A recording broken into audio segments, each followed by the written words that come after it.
Hey everybody, by popular demand, we have more Nintendo Cup 1997. And there's a Pokemon that wanted to compete with Dragonite for the Ninja Shurikens. And yes, it is the GOAT himself today. Our team is based around Scyther. I was trying to find a user that had both Swords Dance and Swift that had a decent amount of speed and a really decent attack backed up by it. How will he do today? Let's find out. Hope you guys enjoyed the video. Let's get started. Alright, so the first match is we're leading a Lead Jinx versus Electrode. Now, usually you either want a Thunder Wave or just go for Screech. There is a chance for Tauros to kill after -1, but it's kind of a roll. It's actually a low roll. I think it does about 94%. Luckily though, Lovely Kiss is going to get trolled. Jinx is going to get trolled with 3 Lovely Kiss misses, and finally, for the 4th time, it puts its ugly Mario lips to my face, and Electrode is asleep. And it misses a Blizzard, so that's cool, and I get it down to really low health. Now he shows a Lapras. Lapras misses 2 Blizzards, and, oh, make that 3 Blizzards, I'm sorry. So now we have an Electrode matchup versus an Electrode matchup. Now basically what I'm thinking is Tauros will have an easier time cleaning this team, as long as everything is paralyzed on this team.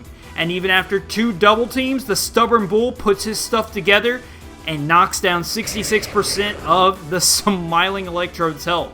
He gets a crit on the incoming Thunderbolt on my Electrode switch, but I'm able to go ahead and set up some double teams as he explodes. Now he knew that he needed to take out Electrode to make his matchup with Lapras far easier. But the oncoming Blizzard unfortunately freezes my Starmie. Talk about Ninja Stars and Ninja Shurikens, I've got a frozen one. But good old Tauros doing what Tauros does. Body Slam Paralysis right off the bat, bringing it down to half, not getting frozen by the Blizzard. Unfortunately not in Hyper Beam range, getting fully paralyzed, and he actually decides to forfeit. But let me explain this for a minute. Body Slam is not even a range from this point. It would take out the Lapras, leaving the Jinx, and the Jinx would get taken down.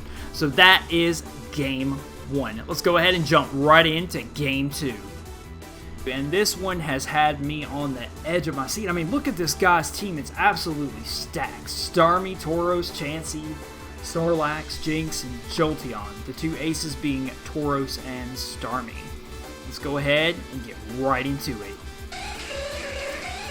Alright, so Jinx leading. He doubles out into Chansey for 3 Thunder Wave. And I was like, alright, so this is cool. He's going to have Minimize. I go for a Screech. I have a chance to KO the Chansey right here.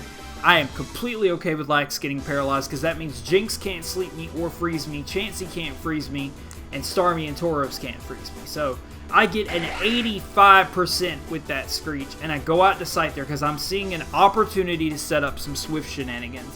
Go for an Agility to offset the Thunder Wave. If you guys didn't know, Agility offsets your Thunder Wave. So he goes out to Starmie, make a double out into Electrode as he sets up a double team. Now basically, while he's setting up these substitutes, I still want to go for Thunder Wave because Yellow Magic is so magical in Red, Blue, and Yellow. So these Thunderbolts are going to wear down and destroy these substitutes. And basically my idea is to get it to the point that Scyther can face it 1v1. And basically I just got to wear these substitutes down because I don't see Recover on its moveset. And I'm curious if he just has straight up Bolt Beam coverage. Bolt Beam coverage, or in this case being Blizzard with a 30% freeze rate chance and 90% accuracy. I'm not worried about these double teams because I basically have to play around paralysis turns in order to just bring in Scyther and take him out that way. My goal here is to outstall the Blizzard power points with Snorlax while evading freezes, and then he has to risk Thunderbolt crit to take me out when I can just Swift and knock him out. Unfortunately though, Electrode is at 18% and is not going to get the chance to knock out the substitute. So I go out into Lax, and all I need Lax to do is 1 Body Slam, which he takes care of, and then I can just take this thing out with Swift because it can't put up a substitute. I can outstall Blizzards and Thunderbolts. I can take these all day, every single day, as long as it doesn't crit.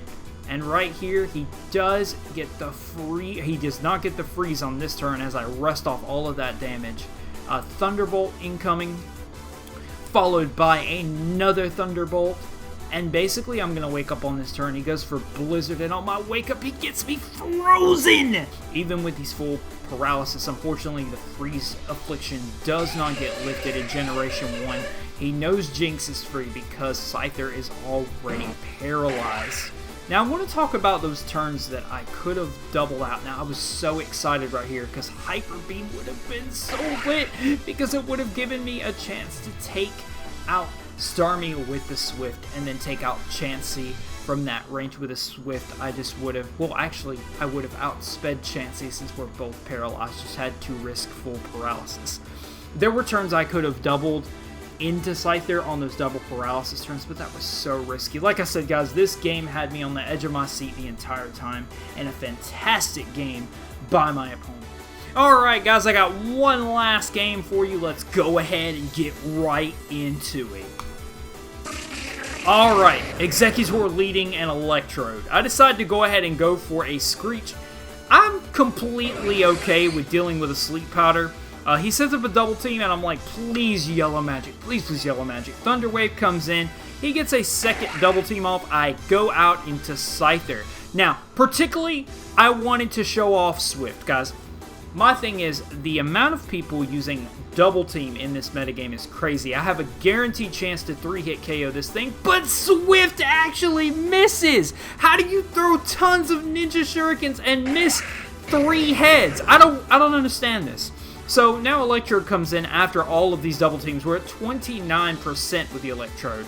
The first Psychic does not get the oncoming special drop. Sleep is so evil in Generation 1. 4 turns, Sleep, and then Starmie. Starmie's not going to put his stuff together to go ahead and get a KO with either of these 2 Blizzards, as Starmie now gets put to sleep. In comes the Lapras, and Lapras does have the Thunderbolt. Now, I do want to close this off just a tad bit as we take this last Thunderbolt with the crit, you know, just to add insult to injury. How does such a nice water-ferrying Pokemon take us down in 2 Thunderbolts? Anyway, guys, I just want to cover just a couple of things about that Scyther matchup. Had the Scyther taken out the Executor, it would have been able to seriously maim and bring Lapras to the point that Starmie would have had a good revengeable match versus it. That is relevant also because Electrode would have then been able to 2-hit KO the Lapras. Now, remember, in Nintendo Cup, you can only have a maximum of level 155. It's very hard to tell what the other Mon possibly could have been, simply because I feel like if he had Rhydon, he would have sent it out versus Electrode and would not have made it a paralyzed Executor have its job try to beat down the Electrode. So let's process of elimination that Rhydon was not his last Pokemon, and instead it was Tauros or his own Electrode. Electrode would have brought Lapras to a range that we could have taken it down.